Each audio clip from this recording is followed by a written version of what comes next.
So Satyamurthy గారు BJP MP అభ్యర్థుల లిస్ట్ని release చేసింది. ఇక్కడ అందరూ ఆశించినట్టుగా నర్సాపురం నుంచి రఘురామకృష్ణరాజు గారికి సీట్ రాలేదు. సో ఇక్కడ కూడా వైసీపీ దుష్ప్రచారం చేసే ప్రయత్నమే చేస్తుంది. ఏంటి అంటే దీని వెనుక మా హ్యాండ్ ఉంది అన్నట్టు బయట ప్రచారం అయితే చేస్తుంది. సో దీన్ని ఎంతవరకు ప్రజలు నమ్మే అవకాశం ఉంటుంది? అంటే ఒక పక్క ఆయన క్లియర్గా చెప్తున్నారు, అయినా కూడా ఇది ఎంత మేర ప్రజల్లో వెళ్ళే అవకాశం ఉంటుందంటారు? ఇప్పుడు రఘురామకృష్ణరాజు మీద అందరికీ కూడా ఒక మంచి అభిప్రాయం ఉన్నది. రఘురామకృష్ణరాజు అసలు జగన్ నిరంకుశ విధానాలని ఎదిరించటంలో ఆయన చూపించిన సాహసాన్ని అసలు ఎవరు మర్చిపోరు. ఆంధ్రప్రదేశ్ ప్రజలందరూ కూడా గుర్తుపెట్టుకుంటారు. రఘురామకృష్ణరాజు ఈజ్ అ వారియర్, ఒక పోరాట యోధుడు. రఘురామకృష్ణరాజుని లాకప్లో పడేసి కొట్టి అతన్ని అసలు భౌతికంగా నిర్మూలిద్దామన్నంత స్థాయిలో కుట్ర జరిగింది. ఆ కుట్రని ఛేదించుకొని ఆయన బయటపడి అంటే సుప్రీంకోర్టు సహాయం చేసింది. అంటే ఆయనకి బాసటగా నిలిచింది, అంటే న్యాయానికి బాసటగా నిలిచింది సుప్రీంకోర్టు. ఆ తర్వాత ఆయన తీసుకొచ్చిన అంశాలు అవన్నీ కూడా చాలా అసలు జగన్మోహన్ రెడ్డికి అసలు మింగుడు పడని విషయాలన్నీ కూడా ఆయన తీసుకొచ్చి పబ్లిక్లో ప్రస్తావించేవాడు. రచ్చబండ కార్యక్రమాన్ని పెట్టేసి అసలు జగన్మోహన్ రెడ్డికి అంటే కొరకరాని కొయ్యల్లాగా తయారైన వ్యక్తి రఘురామకృష్ణరాజు. రఘురామకృష్ణరాజుకి సీటు రాలేదు అనేది అసలు చాలామందికి అర్థం కాలేదు. అంటే ఏం జరిగి ఉంటుంది? అసలు రఘురామకృష్ణరాజుకి సీటు ఇవ్వబోవటం ఏంటి?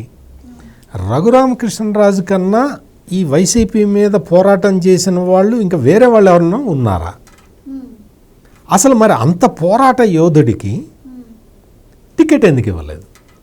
3 పార్టీలు, తెలుగుదేశం, జనసేన, బీజేపీ, 3 పార్టీలలో కూడా ఆయన్ని ఇమిడ్చుకునే అంత ఇది లేదా అనేది చాలా ఇది వచ్చింది. ప్రజల్లో చాలా చర్చ జరుగుతూ ఉన్నది. ఇక్కడ ఏంటి అంటే ఇందాక దుర్గ గారు చెప్పినట్టు వాళ్ళ నాయకులందరినీ కూడా అంటే తెలుగుదేశం వాళ్ళని చంద్రబాబు నాయుడు ముందు నుంచి ప్రిపేర్ చేశాడు, మీరు త్యాగాలు చేయాల్సి ఉంటుంది అని.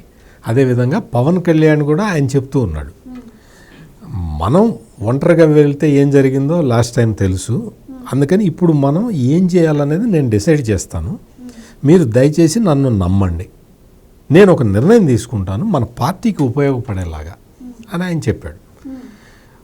దాంతో వాళ్ళందరూ కూడా చాలామంది అగ్రీ అయ్యారు, యాక్సెప్ట్ చేశారు. అంటే ఏంటి, ఈ 2 పార్టీలు కూడా త్యాగానికి సిద్ధపడ్డాయి.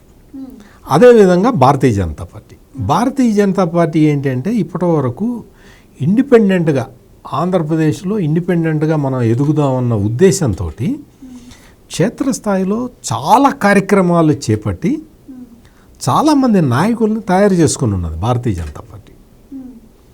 వాళ్ళందరూ కూడా వాళ్ళు కూడా ఇందాక నేను చెప్పినట్టు వాళ్ళు ఏదో పాకిస్తాన్ వార్ జోన్లో పనిచేస్తున్నట్టు, పాకిస్తాన్ బార్డర్లో వార్ జోన్లో పనిచేసే సైన్యంలాగా తెలుగుదేశం, జనసేన, బీజేపీ పనిచేసినాయి. బీజేపీకి కూడా నాయకత్వం పెరిగింది బాగా.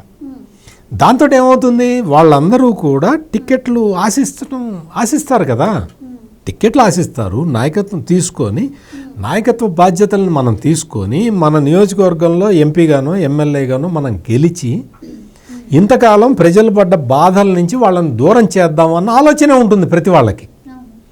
అదే విధమైన ఆలోచన బీజేపీలో కూడా ఉంది. ఇప్పుడు ఏం జరిగింది అంటే ఈయనకి నర్సాపురం సీటు బీజేపీకి ఇచ్చారు. నర్సాపురం సీటు బీజేపీకి ఇస్తే అందరూ ఏమనుకున్నారంటే రఘురామకృష్ణరాజు బీజేపీలో చేరిపోతాడు, బీజేపీ వాళ్ళు ఆయనకి టికెట్ ఇస్తారని అనుకున్నారు.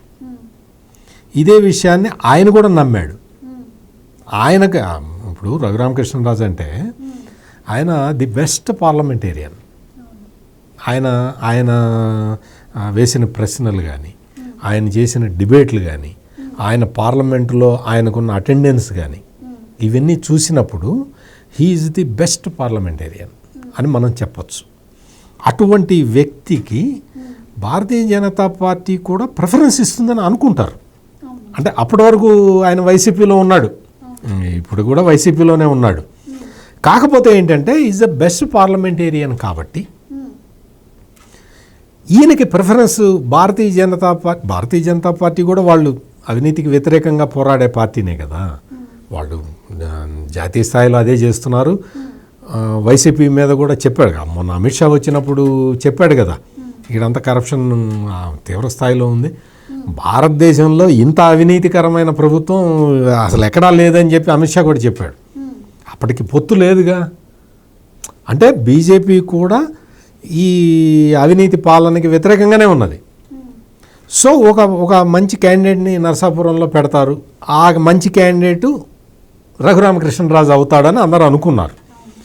మరి బీజేపీలో ఉన్న వాళ్ళకి సంబంధించిన క్యాలిక్యులేషన్లు, ఈక్వేషన్లు, దాని కారణంగా శ్రీనివాస్ వర్మ అనే ఆయనకి ఆ సీటు కేటాయించారు.